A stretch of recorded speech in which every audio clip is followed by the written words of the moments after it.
বুড়ো মানুষ কি জান্নাতে চলবে? ওখানে গিয়ে কাশি, তারপর হাঁটতে পারবে না, কোমর বেঁকা হয়ে যাবে। এটা কি জান্নাত সেই জায়গা?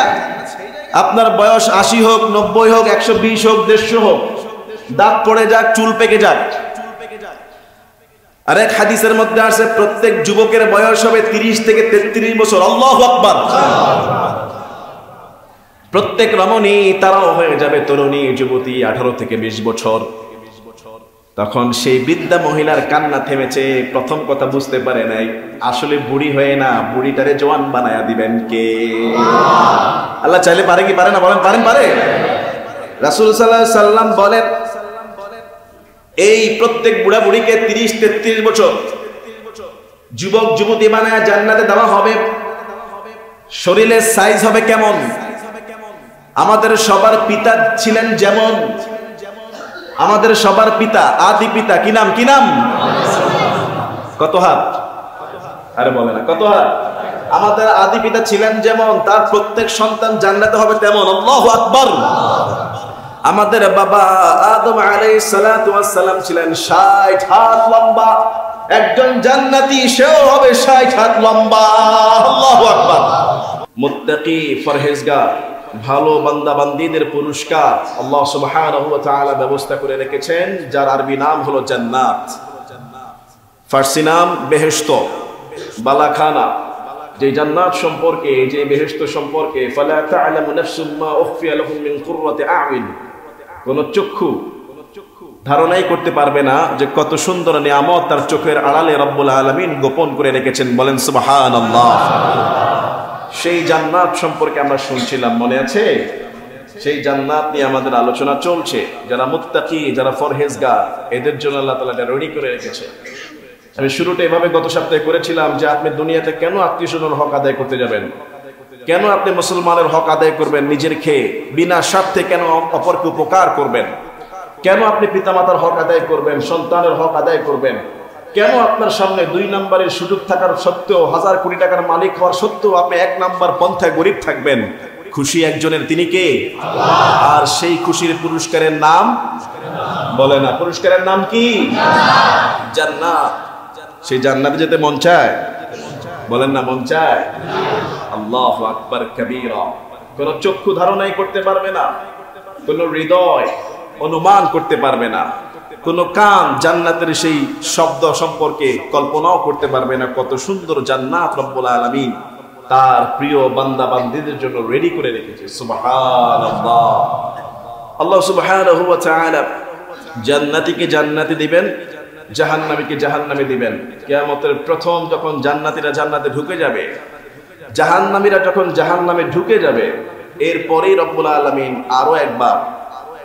আরো একবার জান্নাতীদেরকে ডাক দিবে, এই জান্নাতীরা একটু বাইরের দিকে, হাসরের ময়দানের দিকে তাকাও। হে জাহান্নামীরা, ময়দানের দিকে একটু তাকাও। আন আবি সাঈদ, হযরত আবু সাঈদ থেকে বর্ণিত, রাসূল সাল্লাল্লাহু আলাইহি ওয়াসাল্লাম বলেছেন, ইদা কানা ইয়াউমুল কিয়ামাহ, কিয়ামতের দিনে জান্নাতীদের ফয়সালা যখন জান্নাতি হয়ে যাবে, জাহান্নামীদের ফয়সালা হয়ে যাবে, সবাই জেনে যাবে আজকে সে জান্নাতি না জাহান্নামী, কাতার হয়ে যাবে, দল আলাদা হয়ে যাবে। ইন দ্য মিন টাইম রব্বুল আলামিন উতিয়া বিল মাউতি কাল কাবশিল আমলাহি ফায়ুকাফু বাইনাল জান্নাতি ওয়ান নার। কিয়ামতের ময়দানের মধ্যে আল্লাহ তাআলা মৃত্যুকে হাজির করবেন, সাদা আর কালো রঙের একটা ভেড়াকে হাজির করবেন। সাদা আর কালো রঙের একটা ভেড়াকে, মৃত্যুকে একটা ভেড়ার রূপ দিয়ে, যে মৌত, যে প্রাণ, আমাদের যে রূহ, এই রূহটাকে, এই প্রাণটাকে, মৃত্যু নামক যে স্বাদ আমরা বহন করি বা করব, এই মৃত্যুটাকে রব্বুল আলামিন সাদা আর কালো রঙের একটা ভেড়া সুরত দিয়ে কিয়ামতের ময়দানে দাঁড় করিয়ে দিবে। কথা কি বুঝে আসছে? মৃত্যুটাকে আল্লাহ তাআলা হাজির করবে। জান্নাতীরা এইভাবে তাকায় থাকবে, জাহান্নামীরা তাকায় থাকবে। ঘোষণা করা হবে এটা হলো মৃত্যু। মৃত্যুটাকে একটা প্রাণ দিয়ে একদিন দাঁড় করানো হবে, মৃত্যুকে একটা ভেড়ার আকৃতিতে দাঁড় করানো হবে। আল্লাহ বলবে ফায়ুজবাহু, এটাকে জবাই করে দাও। মৃত্যু নামক সেই ভেড়াটাকে সেদিন জবাই করে দেওয়া হবে। ওয়াহুম ইয়ানজুরুনা, জান্নাতীরা তাকায় থাকবে, জাহান্নামীরা তাকায় থাকবে। ফালাউ আন্না আহাদান মাতা ফারহান লামাতা আহলুল জান্নাহ, জান্নাতীরা এই দৃশ্য দেখে এতটা খুশি হয়ে যাবে, রাসূল বলছেন খুশিতে যদি কেউ ইন্তেকাল করার মতো অবস্থা হয় তবে সেদিন জান্নাতীরা খুশিতেই মারা যেত। আবার বলা হবে ওয়ালাউ আন্না আহাদান মাতা হাযানান লামাতা আহলুন নার, জাহান্নামীরা এই দৃশ্য দেখে এতটা কষ্ট পাবে, এতটা দুঃখিত হবে, রাসূল বলছেন দুঃখে কষ্টে ফেটে পড়ে কেউ যদি মারা যেত তবে সেদিন জাহান্নামীরা মারা যেত। মারা যাওয়ার অপশন আর থাকবে না, মৃত্যুটাকে জবাই করে দিয়ে চিরস্থায়ীর জন্য মৃত্যু নামক জিনিসটাকে ধ্বংস করে দেওয়া হলো। এখন থেকে জান্নাতীরা চিরস্থায়ী জান্নাতে থাকবে, জাহান্নামীরা চিরস্থায়ী জাহান্নামী হয়ে যাবে। ওই ময়দানে জান্নাতীরা যখন দেখবে মৃত্যু নামক জিনিসটা শেষ, ধ্বংস হয়ে গিয়েছে, হালাক হয়ে গিয়েছে, তারা খুশিতে আত্মহারা হয়ে যাবে। তার মানে জান্নাত আর মওত হবে না, জান্নাত চিরস্থায়ী পার্মানেন্ট হয়ে গেল, আমাদের আর মৃত্যু হবে না। জাহান্নামীরও তদ্রুপ, কষ্টে আহারে জাহান্নামে জ্বলবো, পুড়বো, কষ্ট পাবো, কিন্তু মৃত্যু হবে না। রাসূল বলছেন কষ্টে হার্ট ফেল করে যদি মারার কারো অবস্থা হতো তবে সেদিন জাহান্নামীরা মারা যেত আরো একবার, কিন্তু মরবে না, মৃত্যু তো খালাস। জান্নাতীরা যদি কেউ খুশিতে আত্মহারায় মারা যায়, অনেকে খুশিতে হার্ট ফেল করে ফেলে, খুশিতে স্ট্রোক করে ফেলে, খুশিতে যদি কেউ মারা যেত তবে সেদিন জান্নাতীরা আরো একবার মারা যেত, কিন্তু মারা যাবে না। মৃত্যু নামক ভেড়াটাকে রব্বুল আলামিন তার রূহটাকে জবাই করে দিয়ে হালাক করে দিবে, আর ঘোষণা করা হবে জান্নাতীরা এখন থেকে চিরস্থায়ী জান্নাতে, জাহান্নামীরা চিরস্থায়ী জাহান্নামে। জান্নাতীরা যখন জান্নাতে ঢুকবে, ঢুকার পরে রাসূল সাল্লাল্লাহু আলাইহি ওয়াসাল্লাম কিছু বর্ণনা দিয়েছেন সেই জান্নাতের। ইন্না ফিল জান্নাতি লা শাজারাতান ইয়াসিরুর রাকিবু ফি জিল্লিহা মিআতা সানা, জান্নাতের একটা গাছের বর্ণনা দেওয়া হচ্ছে। কেউ যদি জান্নাতে যখন যাবে, জান্নাতের এক একটা গাছের সাইজ কেমন হবে, গাছ। রাসূল বলছেন কোন যাত্রী, ইন্না ফিল জান্নাতি লা শাজারাতান ইয়াসিরুর রাকিবু, কোন পথিক যদি জান্নাতের গাছের ঢালের যে ছায়া, এই ছায়ার নিচে যদি হাঁটা শুরু করে দেয়, ফি জিল্লিহা মিআতা সানা, 100 বছর হাঁটবে, একটা গাছের ছায়া হেঁটে শেষ করতে পারবে না। সুবহানাল্লাহ। তার মানে বোঝা যায় কি গাছটা কি খুব ছোট? কত বড় গাছ হলে একজন যাত্রী সেই গাছের ছায়ার নিচে হাঁটবে, 100 বছর হাঁটবে, একটা গাছের ছায়া শেষ করতে পারবে না। রাসূল সাল্লাল্লাহু আলাইহি ওয়াসাল্লাম বলছেন, ক্বালা রাসূলুল্লাহ সাল্লাল্লাহু আলাইহি ওয়াসাল্লাম মা ফিল জান্নাতি শাজারাতুন ইল্লা ওয়াসাকুহা মিন যাহাবিন, জান্নাতের গাছের প্রত্যেকটা কাণ্ড, গাছের প্রত্যেকটা ডালপালা, শিকড় পাতা, প্রত্যেকটা জিনিস হবে স্বর্ণের নির্মিত। আল্লাহু আকবার। স্বর্ণের প্রত্যেকটা হবে গোল্ড, এক একটা গাছের ডালপালা এগুলো হবে কি গোল্ডের। আবার আরেকটা হাদিসে আসছে, দুনিয়াতে কেউ যদি একবার বলে সুবহানাল্লাহ, রব্বুল আলামিন তার জন্য জান্নাতে একটা গাছ বানায়া দেয়। যতবার বলবেন ততবার জান্নাতে আপনার জন্য একটা গাছ হয়ে যাবে। আর এক একটা গাছের সাইজ 100 বছর হাঁটবেন, কুল কিনারা করা যাবে? কুল কিনারা করা যাবে না। রাসূল সাল্লাল্লাহু আলাইহি ওয়াসাল্লাম বলছেন, ইন্না ফিল জান্নাতি লাগুরাফান ইউরা যুহুরুহা মিন বুতুনিহা ওয়া বুতুনুহা মিন যুহুরিহা, জান্নাতের যে প্রাসাদ, যে ঘরগুলো, এই ঘরগুলোর ভিতর থেকে বাহিরে দেখা যাবে, বাহির থেকে ভিতরে দেখা যাবে, এতটা স্বচ্ছ, এতটা নির্মল। একজন আরব বেদুইন দাঁড়ায় গেল, ফাকামা ইলাইহি আরাবিয়্যুন, একজন গ্রাম্য আরব বেদুইন রাসূলের সামনে দাঁড়ায় গেছে। ফাকালা লিমান হিয়া ইয়া রাসূলুল্লাহ সাল্লাল্লাহু আলাইহি সাল্লাম, হে আল্লাহর রাসূল, এই জান্নাতের এত সুন্দর সুন্দর প্রাসাদগুলো কাদের জন্য? যে প্রাসাদের ভিতর থেকে বাহিরে দেখা যায়, বাহির থেকে ভিতরে দেখা যায়, কাদের জন্য এই প্রাসাদগুলো আল্লাহ বানিয়েছে?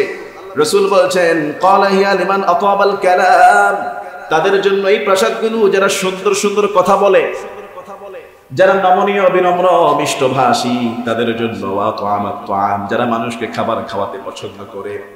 ওয়া আদামাস সিয়াম, যারা নফল বা ফরজ রোজা রাখে।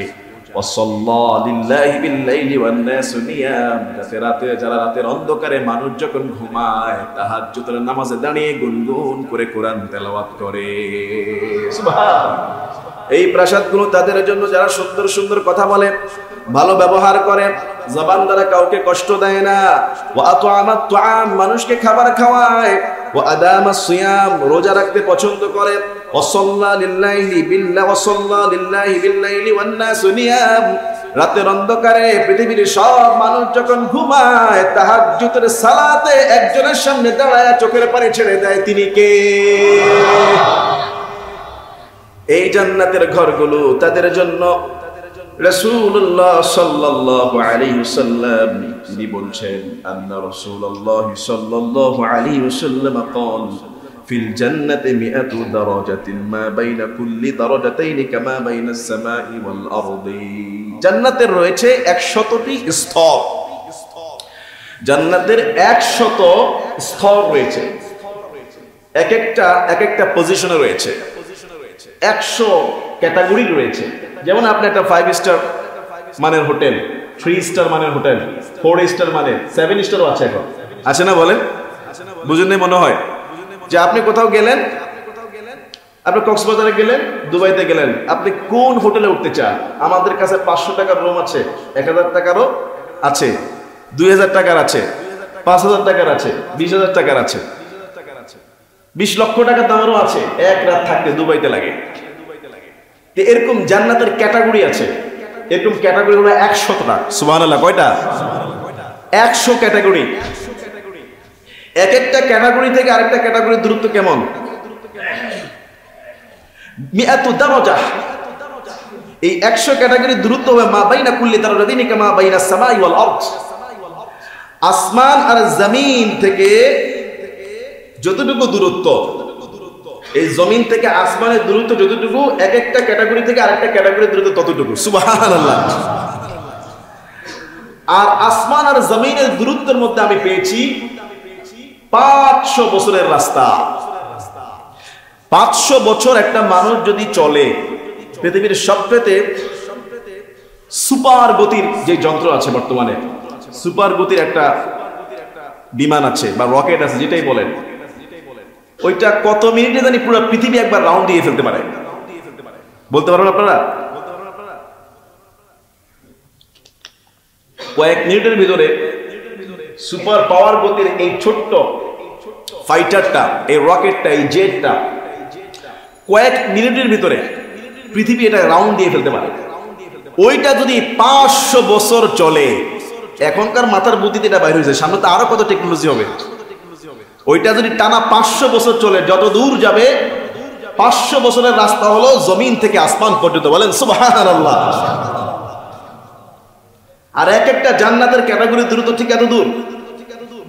রাসূল সাল্লাল্লাহু আলাইহি ওয়াসাল্লাম বলছেন, এই জান্নাতের যে ক্যাটাগরিগুলি সবার উপরে একবারে first class, high quality, VIP, দুনিয়ার 7 স্টার যেটাকে বলেন আপনারা, জান্নাতের 7 স্টার যেটা হবে সবার উপরে, ওই 1 নাম্বার ক্যাটাগরির নামটা হলো ওয়াল ফিরদাউস, জান্নাতুল ফিরদাউস। জোরে বলেন সুবহানাল্লাহ। 1 নাম্বার ক্যাটাগরির নাম কি? জান্নাতুল ফিরদাউস আ'লাহা, এটা সবার উপরে দারাজা। জান্নাতুল ফিরদাউসের মর্যাদা সবার উপরে। ওয়া মিনহা তুফাজ্জারু আনহারুল জান্নাহ, এবং সেই জান্নাতুল ফিরদাউস থেকে 4টা নহর, 4টা ঝর্ণা ধারা প্রবাহিত হতে থাকে। 4টা সমুদ্রের পানি সেখান থেকে প্রবাহিত হয়। সেই 4টার কথা আরেক হাদিসে আসছে, পানির ঝর্ণা, মধুর ঝর্ণা, দুধের ঝর্ণা, মদের ঝর্ণা। ওইটা আবার দুনিয়ার পচা মদ না, যেটা খেলে, মদ খেলে, দুনিয়ার যে মদটা খেলে মানুষ তো মাতাল হয়ে যায়, হয় না? মদ খেয়ে রাস্তার উপর দাঁড়ায় থাকে আর বলে রাস্তা ঘুরতেছে, আসলেও ঘুরতেছে। দুনিয়ার মদ খেলে, দুনিয়ার মদের মাকসাদ কি? আনন্দ, ফুর্তি, ঠিক কিনা বলেন না? মদ খাবে, নাচবে, গাইবে, জেনা করবে, ব্যভিচার করবে, মদ খেয়ে সাময়িক সময়ের জন্য সকল প্যারা দূর করবে। এমনটাই তো করে মানুষ। যখন অস্থির হয়ে যায়, পাপাচারে লিপ্ত হয়ে যায়, নেশাগ্রস্ত হয়ে যায়, নেশার মধ্যে বুধ থাকলেও শান্তিতে থাকে। নেশা কেটে গেছে, ওর টেনশন, ওর ব্যথা বেদনা শুরু হয়ে গেছে। এটা হলো দুনিয়ার মদের মাকসাদ। আর আখিরাতের যে মদ, মদ শব্দটা এসেছে দুনিয়ার মদের মতো না, বরং আখিরাতের মদ এটা রব্বুল আলামিনের এতটা স্পেশাল ভিআইপি হবে, এটা তার বান্দাকে আনন্দিত করবে, উৎফুল্লিত করবে। এটার স্বাদ তো আমরা কল্পনাই করতে পারবো। তাহলে জান্নাতুল ফেরদাউস সবচেয়ে নাম্বার 1 যে ক্যাটাগরি, ওইখান থেকে 4টা ঝর্ণা প্রবাহিত হবে, পানির, দুধের, মধুর, আরেকটা কি মদের। এখন মনে মনে ভাবতেছেন পানি তো দুনিয়াতেও খাই, দুধ তো দুনিয়াতেও খাই, মধু তো দুনিয়াতেও খাই। আমি প্রথমেই শুরু করেছি, কল্পনা করতে পারবেন না, সুবহানাল্লাহ বলবেন না? কল্পনা করতে পারবেন যে জান্নাতের পানি, দুধ, মধু, মদ কতটা সুপার টেস্টি হবে, কতটা ডেলিশিয়াস হবে, কতটা স্বাদযুক্ত হবে। পৃথিবীর কোন মানুষ ওই জীবাতারা এখনো পর্যন্ত এত স্বাদযুক্ত খাবার কল্পনাও করতে পারে নাই। সুবহানাল্লাহ বলেন। আল্লাহ চাইলে পানির মতো স্বাদ দিতে পারে। সুবহানাল্লাহ। কতটা স্বাদযুক্ত হবে জান্নাতুল ফেরদাউসের মধ্যে এই 4টা ঝর্ণা প্রবাহিত হবে, আর এই ঝর্ণাগুলো প্রতিটা স্তরে স্তরে পৌঁছে যাবে।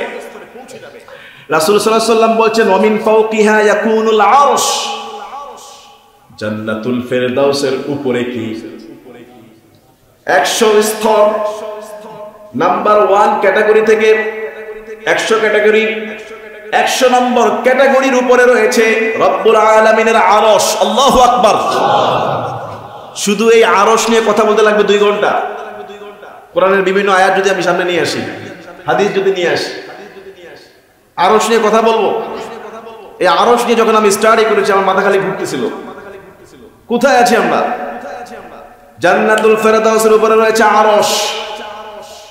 1 নাম্বার ক্যাটাগরি, জান্নাতুল ফেরদাউসে যারা ঢুকবে ওই আরশ আজিমের গোড়ায় ফেরেশতাদের জিকিরের শব্দ শুনতে পাবে। সুবহানাল্লাহ। এজন্য আমার রাসূল রহমতের নবী আমার, তিনি বলছে আমার উম্মতেরা ভুল করো না, ফাইদা সাআলতুমুল্লাহু ফাসআলুহুল ফিরদাউস। আল্লাহর কাছে যখন জান্নাত চাইবা কোনটা? রাসূল বলে দিয়েছেন, মেনশন করেছেন, স্পেশালি তার উম্মতদেরকে মেনশন করেছেন, সতর্ক করেছেন, স্মরণ করিয়ে দিয়েছেন। ফাইদা সাআলতুমুল্লাহ, তুমি যখন আল্লাহর কাছে জান্নাত যাওয়া শুরু করবা, শুধু জান্নাত বলবা না, জান্নাতের নামটা মেনশন করবা। তুমি কোন স্তরে থাকতে চাও? সুবহানাল্লাহ বলেন না?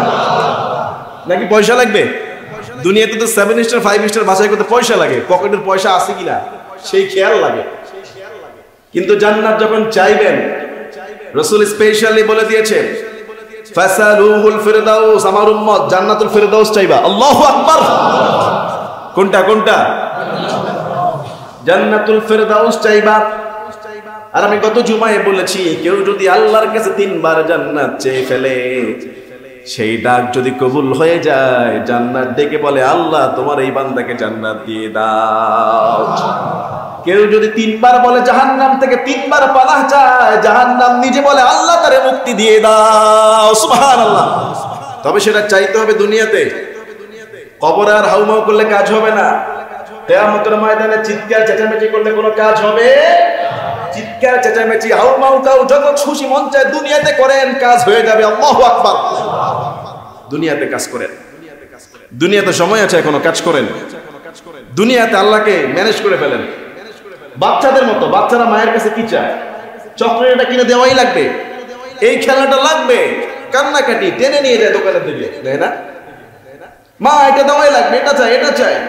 বাচ্চাদের মতো আল্লাহর কাছে কান্নাকাটি করেন না, বাচ্চাদের মতো হাউমাউ করেন। আল্লাহ, আমাদের ইবাদতের গুণে জান্নাত আশা করতে পারি না। আমাদের ইবাদতে কত ভুল রয়েছে, আমাদের যে ভালো নেকামল এর মধ্যে কত রিয়া রয়েছে, কত অহংকার রয়েছে। আমাদের ইবাদতের গুণে আল্লাহ আমরা পারবো আশা করতে পারি না। যেই ফিতনা ফাসাদের মধ্যে ডুব দিয়েছি, আল্লাহ তোমার দয়ার গুণে, তোমার মায়ায়, তোমার রহমতে, তোমার গফফার গফুরুর নামের উসিলায়, রহমান নামের উসিলায়, তুমি আজিজ, তুমি জব্বার, তুমি মালিক, তুমি খালিক, ডাকার মতো ডাকলে কেন আল্লাহ শুনবে না? সুবহানাল্লাহ বলবেন না? আল্লাহর কিছু বিশেষত্ব গুণের নামগুলো বলেন, আল্লাহকে ডাক দেন, বলেন আল্লাহ কি চায়, ডাকার মতো ডাকেন, হাউমাউ করে, চিৎকার চেঁচামেচি করে, মন থেকে কেঁদে রব্বুল আলামিনের কাছে চা। কবরে আর কিন্তু হবে না, কাজ হবে না। নিঃশ্বাসটা বন্ধ হয়ে গেলে আর কাজ হবে না। কিয়ামতের ময়দানে চিৎকার চেঁচামেচিতে আর কাজ হবে না। কাজ করার টাইম এখন। ফালতু কাজে চিৎকার চেঁচামেচি না করে ভালো কাজে চিৎকার করেন, চেঁচামেচি করেন, ভালো কাজে আল্লাহকে ডাকেন, হাউমাউ করেন, দিয়ে দিবেন কে? আল্লাহ। ফালতু কাজে না, ভালো কাজে। এখন বলতে পারেন হুজুর, আমরা যদি জান্নাতুল ফেরদৌস না পাই, আমাদের যদি সবচেয়ে নিম্ন, সবচেয়ে লাস্ট, প্রথম যে স্তর ওইটার মধ্যে যদি দেয়, তাহলে কি হবে? জান্নাতুল ফেরদৌস পেলাম না। জান্নাতুল ফেরদৌস পেতে হলে তো সেই পরিমাণে আপনাকে অর্জন করতে হবে। আল্লাহ পাক রব্বুল আলামিন মানুষের আমল, মানুষের চরিত্র, মানুষের চাওয়া পাওয়া, মানুষের দিলের ইমানের মজবুত আর পাওয়াতে অনুযায়ী তাকে স্তর দিবেন। সে কি 1 নাম্বারটায় যাবে না, 5 নাম্বারটায় যাবে না, 100 নাম্বারটায় যাবে? যে কোনো একটাও যদি ঢুকতে পারেন, আফসোস থাকবে না, আফসোস থাকবে না, মনের মধ্যে কোনো কমতি আসবে না যদি একটাও যদি ঢুকতে পারেন, যে কোনো একটাও। কেন? রাসূল কারীম সাল্লাল্লাহু আলাইহি সাল্লাম বলছে, قال رسول الله صلى الله عليه وسلم, পড়েন সাল্লাল্লাহু আলাইহি ওয়াসাল্লাম, আদনা আহলিল জান্নাহ, সাধারণ একজন জান্নাতি, সাধারণ একজন যে জান্নাতি হবে, নরমাল জান্নাত। আরে নরমাল শব্দটা ব্যবহার করা মানায় না। দুনিয়ার নরমাল মানে কি? আমরা তো একবারে বুঝি সস্তা। জান্নাতের যে সাধারণ যে জান্নাত, এটাকে নরমাল শব্দ মানায় না, তাও বোঝানোর ক্ষেত্রে চলে আসতেছে। সাধারণ যে জান্নাতি হবে, আদনা আহলিল জান্নাতিল্লাযী লাহু ৭০ আলফা খাদিমিন, সাধারণ একজন জান্নাতীর খেদমতের জন্য রব্বুল আলামিন ৮০,০০০ খাদিম নিযুক্ত করে দিবে। সুবহানাল্লাহ। দুনিয়াতে হালাল ভাবে তরকারি বিক্রি করে জীবন যাপন করেছে, হালাল ভাবে উনি রিকশা চালিয়েছে, পরিশ্রম করে জীবন যাপন করেছে, নেককার, ফরহেজগার। দুনিয়াতে এরকম একজন ব্যক্তি যদি জান্নাতি হয়ে যায়, তার খেদমতে থাকবে কতজন?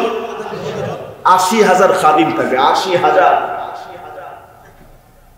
৮০,০০০ খাদিম তাকে প্রোটেকশন দিবে, তার সম্মানে, তার খেদমতে, তার জন্য আঞ্জাম তাঞ্জাম দিবে। সুবহানাল্লাহ বলবেন না?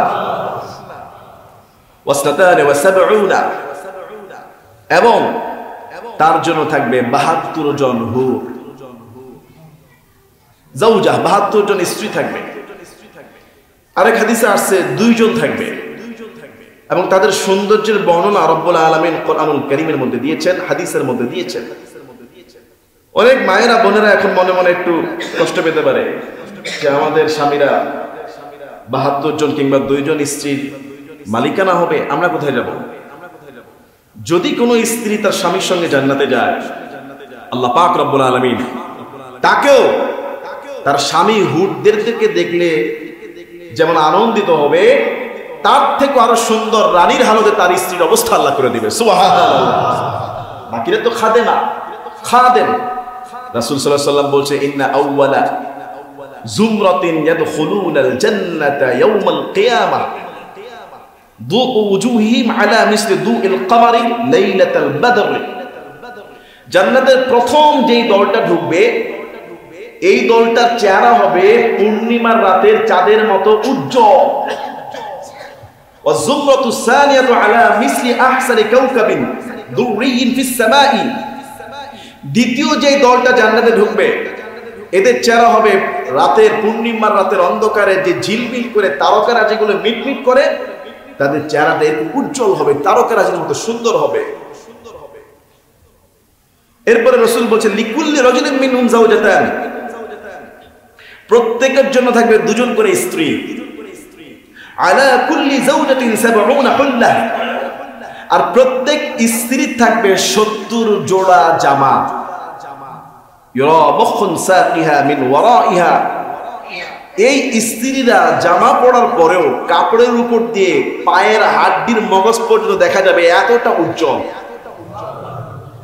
জান্নাতের কোন হুর, জান্নাতের কোন নারী, জান্নাতীদের কোন স্ত্রী, জান্নাতি যাদেরকে আল্লাহ জান্নাতে রেডি করে রেখেছেন, উনাদের কেউ যদি কনিষ্ঠ আঙ্গুলটা দুনিয়াতে বের করে, কনিষ্ঠ আঙ্গুলটা যদি দুনিয়াতে খালি একটু মারে, একটু বের করে, দিনের সূর্যের আলোতে যেমন এই পাওয়ারফুল লাইটগুলো নিস্তেজ, আবার রাতে কিন্তু এই লাইটগুলো আলো খুব ফকফকে করে, আমাদের মসজিদের যে লাইটগুলো, কিন্তু সূর্যের আলোতে এগুলো কিছুই না। আপনি যদি একটা লাইট বাইরে লাগান, ওটা দেখাই যাবে না। কথা বলে না? এই টিউব লাইটটা আপনি এখন বাইরে বাইরে লাগান, খোলা আকাশের যে জ্বালান, ওর কোনো আলো বোঝা যাবে? সূর্যের আলোর কাছে এই 500 পাওয়ারের টিউবলাইটের আলো বাইরে কিছুই না। ঠিক জান্নাতীর একজন রমণীর পুরো দেহ না, যদি কনিষ্ঠ আঙ্গুলটা দুনিয়াতে শুধু একটু বের করে, তার আঙ্গুলের উজ্জ্বলের কাছে সূর্যের আলো নিস্তেজ হয়ে গেল। সুবহানাল্লাহ। আমি বলেছি আগে যে আপনি চিন্তা করতে পারবেন না যে জান্নাত কি নিয়ামত। চিন্তা করা যায়? একটা সূর্যের আলো গোটা পৃথিবী আলোকিত করে ফেলে। ছোট্ট একটা জানালার এক সাইড খুলে দিলে পুরা 700 স্কয়ার ফিটের ফ্ল্যাট আলোকিত করে ফেলে একটা সূর্যের আলো। আর জান্নাতীর একজন রমণীর কনিষ্ঠ আঙ্গুল পৃথিবীতে বের করে ফেললে সূর্যের আলো সেই আলোর কাছে নিস্তেজ হয়ে যাবে, ছায়ায় পড়ে যাবে। ওইটা এত আলোকিত হয়ে যাবে পৃথিবী। আল্লাহু আকবার। কিছু কি চিন্তা করা যায়? ভাবলেও তো কল্পনা করা যাবে না যে রব্বুল আলামিনের জান্নাত কত সুন্দর নাজ নিয়ামত করে আল্লাহ তৈরি করে রেখেছে। সুবহানাল্লাহ। এরকম এক বর্ণনা আসছে প্রত্যেকে জান্নাতের জন্য 2 জন স্ত্রী, আরেক বর্ণনা আসছে 72 জন স্ত্রী, তাদের 70 জোড়া জামা থাকবে, অত্যন্ত রূপসী। এই জান্নাতি মেয়েদের বর্ণনা সূরা ওয়াকিয়াতে আসছে, সূরা নাবাতে আছে, কোরআনের বিভিন্ন জায়গায়। ওনারা হবে সমবয়স্কা, ওনারা হবে প্রেমময়ী, এগুলি বর্ণনা আসছে। ওনারা হবে যুবতী, তরুণী, রমণী। আর এই সমস্ত কথা নিয়ে নাস্তিক মুরতাদরা হাসাহাসি করে, কথা বলেন না। জান্নাতের এই নাজ নিয়ামতের কথাগুলো নিয়ে নাস্তিক মুরতাদরা অনেক কটাক্ষ করে, বাজে মন্তব্য করে। আল্লাহ ওদেরকে হেদায়েত দান করে, বলেন না আমিন। এবার আসেন, একজন জান্নাতি যখন সে ঢুকবে, আমি বয়সটা কি গত জুমায় বলেছিলাম, একজন জান্নাতি তার বয়স কেমন হবে? রাসূল করিম সাল্লাল্লাহু আলাইহি ওয়াসাল্লামের দরবারে একজন বুড়ি এসে বসে বলেছিল, হে রাসূল, আপনি আমার জন্য দোয়া করেন, আল্লাহ যেন আমাকে জান্নাত দান করে।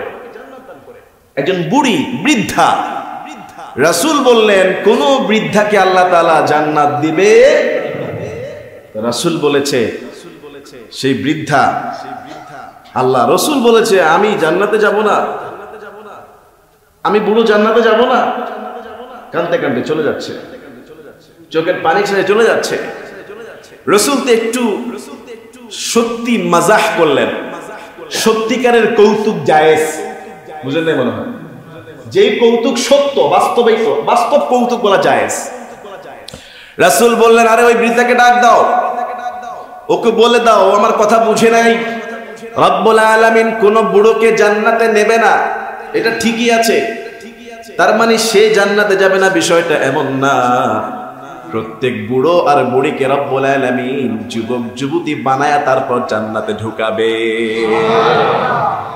বুড়ো মানুষ কি জান্নাতে চলবে? ওখানে গিয়ে কাশি, তারপর হাঁটতে পারবে না, কোমর বেঁকা হয়ে যাবে। এটা কি জান্নাত সেই জায়গা?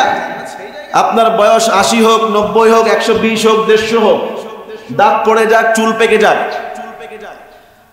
আরেক হাদিসের মধ্যে আছে প্রত্যেক যুবকের বয়স হবে 30 থেকে 33 বছর। আল্লাহু আকবার। প্রত্যেক রমণী তারাও হয়ে যাবে তরুণী, যুবতী, 18 থেকে 20 বছর।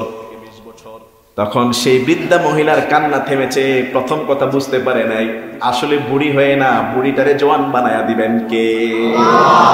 আল্লাহ চাইলে পারে কি পারে না? বলেন, পারেন? পারে। রাসূল সাল্লাল্লাহু আলাইহি সাল্লাম বলেন, এই প্রত্যেক বুড়া বুড়িকে 30-33 বছর যুবক যুবতী বানায়া জান্নাতে দেওয়া হবে। শরীরের সাইজ হবে কেমন? আমাদের সবার পিতা ছিলেন যেমন, আমাদের সবার পিতা, আদি পিতা, কি নাম? কি নাম? কত হাত? আরে বলে না, কত হাত? আমাদের আদি পিতা ছিলেন যেমন, তার প্রত্যেক সন্তান জান্নাতে হবে তেমন। আল্লাহু আকবার। আমাদের বাবা আদম আলাইহিস সালাতু ওয়াস সালাম ছিলেন 60 হাত লম্বা। একজন জান্নাতি সেও হবে 60 হাত লম্বা। আল্লাহু আকবার। তো ওখানে গিয়ে খাটো মানুষ মনে কষ্টে থাকবে, জিম করা লাগবে, এই টেনশন নাই। লম্বা হওয়ার জন্য পেরেশানি নাই। সবাইকে আল্লাহ তাআলা সেম সাইজ এবং হৃষ্টপুষ্ট 60 হাত লম্বা। রাসূল কারীম সাল্লাল্লাহু আলাইহি ওয়াসাল্লাম বলছে, ক্বালা ইউকাল মুমিনু ফিল জান্নাতি কুওয়া কাযা ওয়া কাযা ওয়া কাযা মিনাল জিমা, সংযম শক্তি দেওয়া হবে, এমন এমন সংযম শক্তি দেওয়া হবে। কিলা ইয়া রাসূলুল্লাহ সাল্লাল্লাহু আলাইহি ওয়াসাল্লাম আও ইউতিকু যালিকা, এমন কেমন দেওয়া হবে?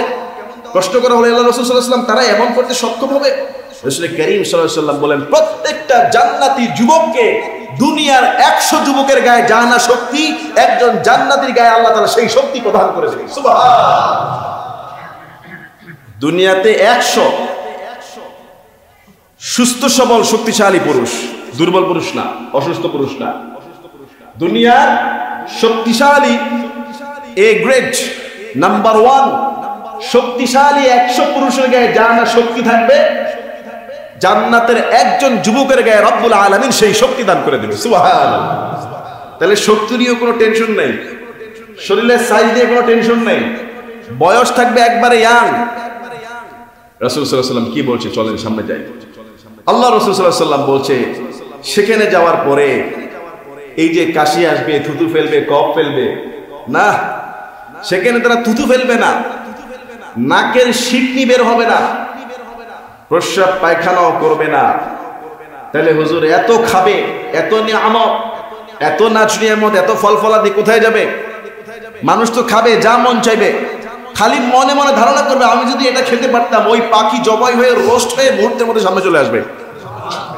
সেই পাখি খাবে, হাড়গুলো ফেলবে, ওই হাড়গুলো জমা হয়ে একত্রিত আবার আরেকটা পাখি হয়ে উড়ে চলে যাবে। সুবহানাল্লাহ। এই যে মুরগি কিনবেন, জবাই করবেন, ওয়াশ করবেন, ধুবেন, রান্না করবেন, মশলা মাখবেন, সামনে আনবেন, মন চাইবে খালি খাবেন। আর খাবারের রুচি দান করবেন কে? আর রুচি বাড়ায় দেবেন কে? কত খাবেন আপনি? খাবারের রুচি, ক্যাপাসিটি সব রব্বুল আলামিন দেবে। প্রচন্ড ক্ষুধা লাগলে খাবার যখন শুরু করি একটা মজা আছে না? প্রচন্ড ক্ষুধায় ভালো একটা খাবার যদি সামনে আসে আমরা মজা করে খাই না? এই প্রতিবার আল্লাহ তাআলা এই মজাটা দান করবে যে আপনি ক্ষুধার্ত খাবারের মজা পেয়ে যাবেন, তৃপ্তি ভরে প্রাণ ভরে আপনি খাবেন। কিন্তু এই খাবার খাওয়ার পরে হাম্মাম খানার কোনো টেনশন নাই। হাম্মাম বুঝছেন তো? ওয়াশরুম, হাম্মামে যাওয়া লাগবে না। এই খাবারটা খাবেন আপনি। হাদিসে 2টা বর্ণনা পেয়েছি। রাসূল সাল্লাল্লাহু আলাইহি ওয়াসাল্লাম বলছেন, জান্নাতে এটা ঢেকুর মারবে, দুনিয়ার ঢেকুরে দুর্গন্ধ, পেটের গ্যাস বের হয়। আর জান্নাতি যখন একটা ঢেকুর মারবে, মিশক আম্বরের চেয়ে সুগ্রাণ একটা সেন্ট মুখ দিয়ে বের হবে, সঙ্গে সঙ্গে পেটের সব খাবারগুলো হজম করায় দিবেন কে? এক ঢেকুরে শেষ, পেট ক্লিয়ার। আর সেই ঢেকুরের গ্রাণ হবে মেশকের চেয়ে সুগ্রাণ যুক্ত। আরেক বর্ণনা আছে, শরীর ঘরমাক্ত হবে, ঘরমাক্ত, ঘেমে যাবে। আর এই ঘাম, দুনিয়ার ঘাম কি জামায় লাগলে জামা দুর্গন্ধ হয়ে যায়। আর জান্নাতের যে ঘাম বের হবে এটা হবে মিষ্টের চেয়ে সুগ্রাণ যুক্ত সেন্ট, জান্নাতের ঘ্রাণ। আর এই ঘাম বের হওয়ার সঙ্গে সঙ্গে তার পেটের সব খাবার আল্লাহ তাআলা হজম করে দিবেন। সুবহানাল্লাহ, অটোমেটিকলি। আর জান্নাতীদের এই যে আমরা নিঃশ্বাস নিচ্ছি না, প্রতি সেকেন্ডে সেকেন্ডে নিঃশ্বাস নেই, নিঃশ্বাসটা কি হিসাব করে নিচ্ছি নাকি অটোমেটিক ঢুকতেছে আর বের হচ্ছে? এই নিঃশ্বাস নিয়ে কিন্তু আমাদের কোনো খেয়াল নেই। আছে জান্নাতীদের প্রত্যেকটা নিঃশ্বাসে নিঃশ্বাসে এরকম খেয়াল ছাড়াই তারা আল্লাহর তাসবিহ করতে থাকবে। সুবহানাল্লাহ, আল্লাহর জিকির করতে থাকবে, আল্লাহ তাআলার জিকিরে থাকবে। রাসূল সাল্লাল্লাহু আলাইহি ওয়াসাল্লাম বলছে, তাদের ব্যবহারের যে পাত্র হবে এগুলো হবে স্বর্ণের তৈরি, সোনা আর রূপার সংমিশ্রণে তাদের ব্যবহারের পাত্রগুলো হবে। চন্দন ও কাঠ, আগরবাতি জ্বালানো থাকবে। তারপরে জান্নাতের মধ্যে যে স্ত্রীরা থাকবে 2 জন বা 70 জন 72 জন বললাম, এদের ভিতরে কোনো ঝগড়া বিবাদ থাকবে না, হিংসা বিদ্বেষ থাকবে না। এর কারণ কি? আল্লাহ তাআলা প্রত্যেক বিবির অন্তর একটা অন্তর বানায় দিবে। বুঝেন নাই মনে হয়? সবার অন্তর এক অন্তর হয়ে যাবে। মানে তার প্রতি কি হিংসা করবে? সে মানে আমি, আমি মানে সে। সবার অন্তর একটা অন্তর মতো হয়ে যাবে, তার প্রতি কোনো হিংসা বিদ্বেষ ঝগড়া ধাক্কাধাক্কি থাকবে। দুনিয়াতে যাদের সতীন আছে এরা বুঝে কি যন্ত্রণা, যাদের 2 বিবি 3 বিবি 4 বিবি, এরা বুঝে যে বিবিদের মাঝে অন্তরের ভিতরে কি ফারাক, কি দ্বন্দ্ব, কি হিংসা। স্বাভাবিক, এটা স্বাভাবিক। রাসূল করিম সাল্লাল্লাহু আলাইহি ওয়াসাল্লামের স্ত্রীদের মধ্যেও একটু ছিল, এগুলো আছে সব রাসূলের জীবনীতে হাদিসে আছে যে রাসূল সাল্লাল্লাহু আলাইহি ওয়াসাল্লামের বিবিরা একটু মাঝে মধ্যে প্রতিযোগিতা করতো, আরেক বিবি থেকে এই বিবি কিভাবে কি করা যায়, কিভাবে রাসূলকে বেশি খেদমত করে তার কাছাকাছি রাখা যায়। এটা মানুষের বৈশিষ্ট্য, পৃথিবীতে থাকবে। কিন্তু জান্নাতের বিবিদের মধ্যে কোনো সমস্যা থাকবে না, সবার অন্তরগুলো আল্লাহ তাআলা এক অন্তর বানায় দিবে। আল্লাহু আকবার। রাসূল করিম সাল্লাল্লাহু আলাইহি ওয়াসাল্লাম তিনি বলছেন, قال رسول الله صلى الله عليه وسلم أهل الجنة جرد مرد كحل لا يفنى شبابهم ولا تبلى ثيابهم।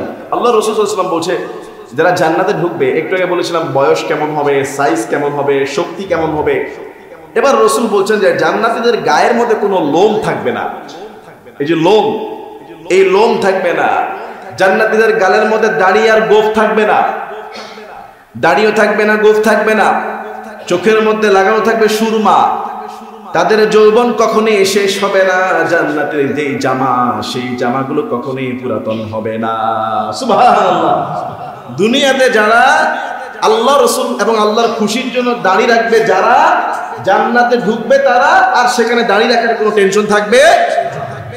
দুনিয়াতে যে দাড়ি, মোচ, এগুলো একটু যত্ন করে রাখা লাগে। ধুলাবাড়ি লাগলে জট পেকে যায়। মোচগুলোকে সাইজ করা লাগে। এরপরে পশম, লোম, এগুলি কাটা লাগে, লাগে কিনা বলেন না? বগলের লোম, শরীরের লোম, নাকের লোম, নাভির নিচের লোম, শরীরে কোনো লোম থাকবে না। গালের মধ্যে দাড়ি থাকবে না, মোষ থাকবে না। শরীরের জামা কখনোই পুরাতন হবে না। একজন জান্নাতীর যৌবন, তার যেই যুবক কালটা, এটা কখনোই শেষ হবে না। সে সব সময় ইয়াং থাকে। সুবহানাল্লাহ বলবেন না? তাহলে দুনিয়াতে কেউ যদি দাড়ি কাটে, এটা তো মারাত্মক গুনাহ। তাহলে কি জান্নাতে যে ঢুকে দাড়ি কাটা, দাড়ি থাকবে না, এই ফ্যাসিলিটিস পাবে? আগে তো আল্লাহ জাহান্নামে নিয়ে যাবে। কারণ দাড়িটা হলো রাসূলুল্লাহর সুন্নাহ, সাহাবীদের সুন্নাহ, তাবিঈদের সুন্নাহ।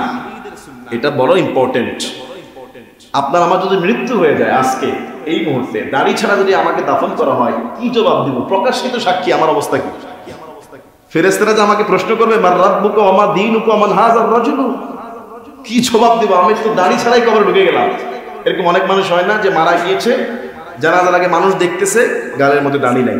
এই যে মনের মধ্যে, কিন্তু আপনারা না দেখেন, আমি যদি এরকম লাশ দেখি যে গালের মধ্যে দাড়ি নাই, মনের মধ্যে একটা আফসোস, আরে লোকটা দাড়ি ছাড়া কবরে ঢুকতেছে। কথা বলে না, দাড়ি ছাড়া কবরে ঢুকতেছে। দাড়িটা রাসূলের সুন্নাহ, এইটা মানে ক্লিন শেভ করা, কোনো অপশন নাই, এটা বাধ্যতামূলক। প্রাপ্তবয়স্ক প্রত্যেকটা যুবকের রাখতেই হবে, কোনো ছাড় নাই। হ্যাঁ, একটু ছাড় আছে, যদি বেশি লম্বা হয়ে যায়, একেবারে বুকের মধ্যে চলে আসছে, আপনাকে এটাকে কন্ট্রোল করতে কষ্ট হয়, জট পাকায় যায়। এক ইমামের মতে এক মুষ্টি মিনিমাম রাখতে হবে, বাকিটা আপনি কেটে ফেলেন। ধরে এক মুটের বাইরে যেটা যায়, এটা আপনি ছাড়তে পারেন, ঠিক আছে না? এইটুকু অপশন আছে, কাটার অপশন এটাই। এক মুঠ রাখার পরে, এক মুটের কম না। আমার কিন্তু এক মুঠও নাই, তো কাটার তো কোনো অপশনে নেই। আছে এক মুঠও কিন্তু আমার নাই। দাড়ির দিক থেকে আমার খুব দাড়ি কম, দেখেন আমি ধরার পরে কিন্তু এক মুঠ নাই, বের হয় নাই। কিন্তু আমার কোনো কাটার কোনো অপশন আছে? কোনো অপশন নাই। আর যাদের এক মুঠের বেশি আছে, রাখলে ভালো, আলহামদুলিল্লাহ। তবে যদি কাটতে মন চায়, তবে এক মুঠ রেখে কাটতে হবে। সাইডে সব থেকে সেম, এমন যেন না হয় যে সামনেরটা এক মুঠ রেখে তারপর কাটলাম, আজ এইটাকে পুরো আধা মুঠ করে ফেললাম। এই যে একবারে এই যে কানের এই যে চুল, চুল আর দাড়ি, আমি যখন নাপিতকে বলি ভাই আমার চুল কাটবা, দাড়ি কাটবা, এখানে কিন্তু বর্ডার আছে, এটাকে সেন্সিটিভ রাখবা। কোনটা দাড়ি কোনটা চুল, এটা তুমি তোমার জিম্মেদারিত্ব। এখানে দাড়ির মধ্যে কোনো ছাটাছাটি না হয়, দাড়ির উপরে চুল কাটবা। আর দাড়ি আর চুল দুটাই কিন্তু লাগোয়া, মিলে যায়। সাইডে এখানে সব সেম রাখতে হবে, এমন যেন না হয় যে আপনি এই যে এখানে অনেকে কাটে, এই যে থুতনির উপরে গালের মধ্যে কাইটা সাইজ করে নিচের দিকে নিয়ে আসে। দাড়ি এটা কাটা যাবে না। মোষ কাটতে যাবেন সাবধানে, মোষের রাউন্ড কতটুকু আছে, আবার মোষ কাটতে গিয়ে এই যে থুতনির নিচে এটাও দাড়ি, এটাও কাটা যাবে না। এরপরে গাল একবারে সাইজ টেজ করে এখানে চিকুন করে নিয়ে আসা, এখানে এগুলো করা যাবে না। আপনাকে দাড়ি রাখতে হবে। আপনি দুনিয়াতে একটু কষ্ট করতে পারেন, আল্লাহ তাআলা জান্নাতে আপনাকে হ্যান্ডসাম বানায় দিবে, সুবহানাল্লাহ। জান্নাতের আপনার আল্লাহ আপনার চেহারাকে একবারে সুন্দর করে দেবে। অনেকে তো এখন দাড়ি কাটে কি সৌন্দর্যের জন্য, আবার মাশাআল্লাহ আমার অনেক বোনেরা আছে তাদের স্বামীদেরকে দাড়ি রাখতে দেয় না, কথা বলেন না, বলে দাড়ি রাখতে তোমার বুড়া বুড়া লাগে, আর একটু কয়েকদিন থাকো না এরকম। আরে ভাই, আপনি আপনার জামাইকে আপনার হাজবেন্ডকে দাড়ি রাখতে দেন, জান্নাতে আল্লাহ তাআলা আপনাদেরকে আরো সুন্দর ইয়াংস্টার বানায় দিবে। কত সুন্দর জান, আল্লাহর কাছে অভাব নাই। এরকম রিপোর্ট আছে, অনেক ভাই বলেছে আমি দাড়ি রাখতে চাই, আমার বিবি রাখতে দেয় না, আছে না নাই বলেন না? দাড়ি রাখলে নাকি ভালো লাগে না, সুন্দর লাগে না, অথচ দাড়ি রাখে যারা প্রকৃত পুরুষত্ব এবং পুরুষ মনে হয় তারা। দাড়ি তো দুনিয়াতে কাদের নাই, মেয়েদের দাড়ি নেই। দাড়ি ছাড়া থাকা দুনিয়াতে তো মেয়েরই বৈশিষ্ট্য, মহিলাদের গালে দাড়ি নেই। এই জন্য প্রত্যেকটা পুরুষ পুরুষত্ব, যদি আপনি পুরুষ হয়ে থাকেন, আর এই দাড়ি যদি বৈজ্ঞানিক সাইন্টিফিক আপনার দৃষ্টিতে দেখি, বিজ্ঞানও বলে শরীরের এই দাড়িটা রাখলে আপনার শরীরের হরমোন শক্তি বৃদ্ধি পায়। এই দাড়িতে এবং টাকনুর, পুরুষের টাকনুর উপরে কাপড় থাকলে তার যৌবন শক্তি স্ট্রং থাকে, তার শরীরের মেজাজ ঠিক থাকে। আর এই দাড়িটা কেটে ফেলা বিভিন্ন ইনফেকশন, বিভিন্ন জীবাণু, বিভিন্ন দুর্বলতা, বিভিন্ন রোগাক্রান্ত আপনি হয়ে যাবেন। আমি কি বুঝাতে পারলাম? এটা দুনিয়ার হিসাব, কিন্তু রব্বুল আলামিন রাসূলুল্লাহ সুন্নাহ, আপনি যদি রাসূলকে ভালোবেসে থাকেন, আমার কথা আপনি কষ্ট পাবেন না, এটা রাসূলুল্লাহর নির্দেশ, আল্লাহ রাসূলের বিধান, আমার দায়িত্ব পৌঁছে দেওয়া, সিদ্ধান্ত আপনার। অনেকে মনে করেন আমি যদি এখন দাড়ি রেখে ফেলি আমার কোম্পানির বস আমাকে দুর্বল মনে করবে, বয়স্ক মনে করবে, কাজের এনার্জেটিক মনে করবে না। আপনি আল্লাহর খুশির জন্য রাখেন, 100 রাস্তা শুধু খুলবে না। যদি কারো এই ভয় থাকে, অনেকের এই ভয় থাকে দাড়ি রাখলে আমার এই ফ্যাসিলিটিস কমে যেতে পারে, দাড়ি রাখলে আমার এই পদোন্নতি কমে যেতে পারে। আপনি আল্লাহ সুবহানাহু ওয়া তাআলার খুশির জন্য রাখেন, আল্লাহ সুবহানাহু ওয়া তাআলা আপনি যে আশঙ্কা করতেছেন সেটার থেকে আরো বড় কিছু আপনার জন্য লুকিয়ে রাখবে, এবং দুনিয়াতেই দিবে, দুনিয়াতেই দিবে। বাস্তব পরীক্ষা, আল্লাহর খুশির জন্য রাখেন। সেনাবাহিনীতে, পুলিশ বাহিনীতে কত ভাইরা দাড়ি রাখার জন্য আবেদন করে, দাড়ি রাখতে দেয় না। কিছু মেজর আছে, কিছু কর্নেল আছে, কিছু লেফটেন্যান্ট কর্নেল আছে, ওগুলি মুসলমান নামের আবু জাহেল, তার সেনাকে দাড়ি রাখার অনুমতি দেয় না। কথা বলে না, কথা বলে আসলে নাই আছে এরকম অনেকে। হুজুর আমি কয়েকবার অ্যাপ্লিকেশন করেছি, আমার বলে কি জঙ্গিবাদ হয়ে যাচ্ছে নাকি, এরকম ওকে ক্যান্সেল করে দিচ্ছে। এরকম বহু সেনা কর্মকর্তা আছে, দাড়ি রাখার জন্য তার অধীনস্থ যে লেফটেন্যান্ট কর্নেল আছে, যে মেজর আছে, তার কাছে আবেদন করে, স্যার আমি দাড়ি রাখতে চাই, আটকে রাখে, 900 করে দাড়ি রাখতে দেয়। মুসলমান ওই সমস্ত ক্যান্টনমেন্টের খুতবা দিতে হলে খুতবার স্লিপ লিখে দেয় কি খুতবা দিতে হবে। আমি কিন্তু সেই ক্যান্টনমেন্টের সারা বাংলাদেশের আলহামদুলিল্লাহ 51 জনের একজন ছিলাম। ক্যান্টনমেন্টের খতিব হিসাবে আমি পরীক্ষা দিয়েছিলাম, আমি ঠিক ছিলাম। কিন্তু ওদের যখন সিস্টেম শুনলাম যে ওদের লিখিত খুতবা দিতে হবে, এই সমস্ত দাড়ির ওয়াজ চলবে না, হারামের ওয়াজ চলবে না, টাকনুর উপরে প্যান উঠে ওই লেফট রাইট করবে, এগুলি চলবে না। আমি বললাম বলে হুজুর কি লাগবে? ফার্স্ট ক্লাস গ্রেডের সমস্ত ফ্যাসিলিটিস আমাদেরকে দিচ্ছে যারা জয়েন করছে, একেবারে রেশন, কোয়ার্টার, গাড়ি, চিকিৎসা সব ফ্রি। কাজ শুধু জুমার খুতবা দিবেন, মাঝে মধ্যে সেনাদের সামনে একটু টিচিং দিবেন। টিচিং তো কোরআন হাদিস থেকে দিতে হবে, ওদের মনোমতো যেটা চলে সেটা বলতে হবে, যেটা চলে সেটা বলা যাবে না।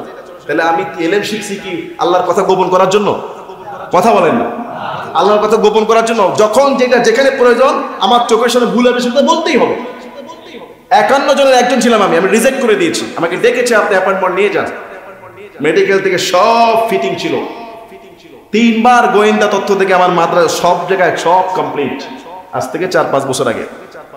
এবং যিনি ডিজিএফআই আমার রিপোর্ট নিতে আসলে উনি বলল, হুজুর যেই চাকরিটা আপনি পাচ্ছেন এটা বাংলাদেশি মূল্যে 20 লক্ষ টাকা ঘুষের চাকরি, আপনার তো 20 পয়সাও লাগতেছে না। আমি বলি দেখি কি হয়। পরে যখন এটা নিয়ে রিসার্চ করলাম, এখানের খেদমতগুলোর সাইজ কি, তখন রিসার্চ করে দেখছি যে আমার যে মেজাজ বা আমার যে আলহামদুলিল্লাহ বলার মতো আমার যে ইচ্ছা শক্তি সেখানে অ্যাপ্লাই করা যাবে, বরং আমি যেটা শিখছি তারা দুর্বল হয়ে যাবে, কোণঠাসা করে ফেলবে। আমি বললাম না ভাই, আমাদের আর চলবে না। কোরআন হাদিসের কথা আমাকে ফ্রিলি বলতে হবে, আপনাদের সমস্যাগুলো আমাকে সলিউশন করতে হবে আল্লাহর কোরআন দিয়ে। কথা কি বুঝতে পেরেছি ভাই? দাঁড়িয়ে তো রাখবেন ইনশাআল্লাহ, আল্লাহ কবুল করুন বলে আমিন। আলহামদুলিল্লাহি রাব্বিল আলামিন।